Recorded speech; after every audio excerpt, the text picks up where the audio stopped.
There's a certain kind of person who replays a moment long after it's over. A conversation ends, but somehow it keeps going.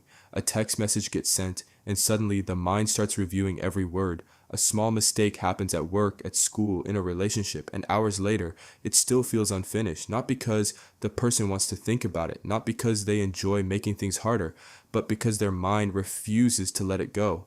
Most people see this pattern from the outside and misunderstand it. They call it being too sensitive, too serious, too emotional, too dramatic. Just stop thinking about it. Relax. Move on. But people who overthink rarely choose overthinking. It happens quietly, automatically, almost like their brain decided long ago that thinking harder equals staying safer. And there's more happening beneath this pattern than most people realize. The psychology of people who overthink everything is rarely about weakness. More often, it begins as adaptation. The human brain is designed to predict outcomes. It constantly scans for patterns, possible risks, social reactions, and future consequences. Most of the time, this process stays in the background, invisible, quiet, efficient. But for some people, that system becomes more active, more alert, more protective. Psychologists sometimes describe this as heightened cognitive monitoring. The brain begins paying closer attention to possible mistakes, emotional signals, uncertainty, or things that feel unresolved. Not because the person is broken, because somewhere along the way, their nervous system learned that paying attention mattered a lot. Sometimes it starts early. A child grows up in an environment where mistakes carry heavy emotional consequences. Maybe criticism happened often. Maybe emotions inside the home felt unpredictable. Maybe conflict arrived without warning. Or maybe they learned very young that staying aware of other people's moods helped avoid discomfort, tension, or rejection.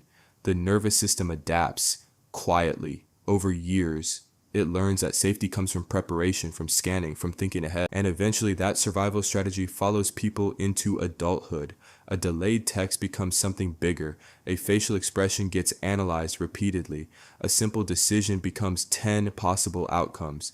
Not because the person lacks strength, because the brain became highly trained at searching for what could go wrong.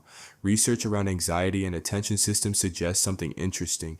The brain often treats uncertainty as something emotionally important. When the outcome feels unclear, the mind keeps returning to it again and again, not because thinking solves everything, because the brain mistakes certainty for safety. So overthinking begins to feel productive, useful, protective.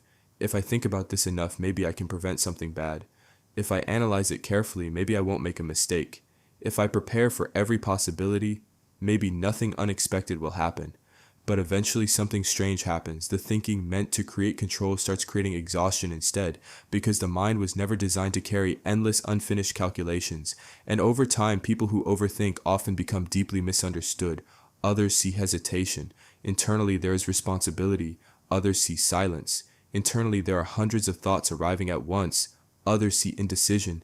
Internally, the brain is trying to protect against pain that has not happened yet. And sometimes that protection becomes exhausting. Because overthinking does not only analyze problems, it analyzes people, tone, timing, expressions, conversations, identity. Did I sound strange?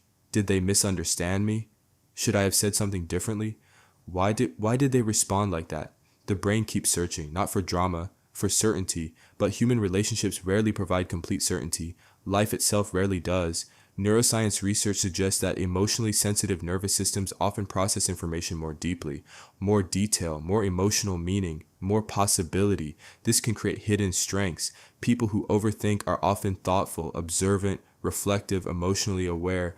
They notice things others miss, subtle changes in energy, unspoken tension, small emotional details. But every strength carries a cost. Deep awareness sometimes creates deep mental noise, especially in a world built around speed. Fast replies, fast decisions, fast reactions, fast certainty. People who naturally process life more carefully can begin feeling like something is wrong with them, as if their brain moves differently than everyone else. But different does not automatically mean damaged. Different nervous systems adapt differently. Some people move through life quickly, others move through life deeply. Neither is automatically better, neither is automatically worse. There is another layer people rarely talk about. Overthinking is not always fear. Sometimes it is care. People who care deeply often think deeply. They want to understand. They want to get things right. They want to avoid causing harm. They want connection to feel safe, meaningful, real. And when relationships matter deeply, the mind sometimes responds by trying to control uncertainty. Even when uncertainty cannot fully be controlled, There's also a quiet paradox hidden inside overthinking. The more someone tries to mentally control every outcome, the less present they often become inside the moment itself. Attention moves away from life and toward managing life, monitoring it, calculating it, preparing for it, until eventually the mind becomes busy protecting experiences instead of fully living them. And for people who have lived this way for years, that realization can feel strangely emotional, because maybe the mind was not creating problems. Maybe it was creating safety the only way it learned how. That does not make the pattern useless. It does not make it permanent either. Understanding a behavior changes the relationship with it. People who overthink are not weak, not broken, not too much. Their mind learned something, adapted to something, protected something.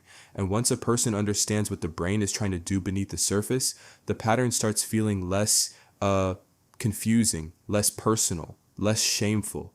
Because sometimes overthinking is not the mind working against someone. Sometimes it is the nervous system trying very hard to keep them safe, even when it no longer needs to work that hard anymore. And if this felt strangely familiar, there are probably other parts of your psychology that make more sense than you've been told. Sometimes the smallest patterns reveal the deepest things about how a person learned to move through the world.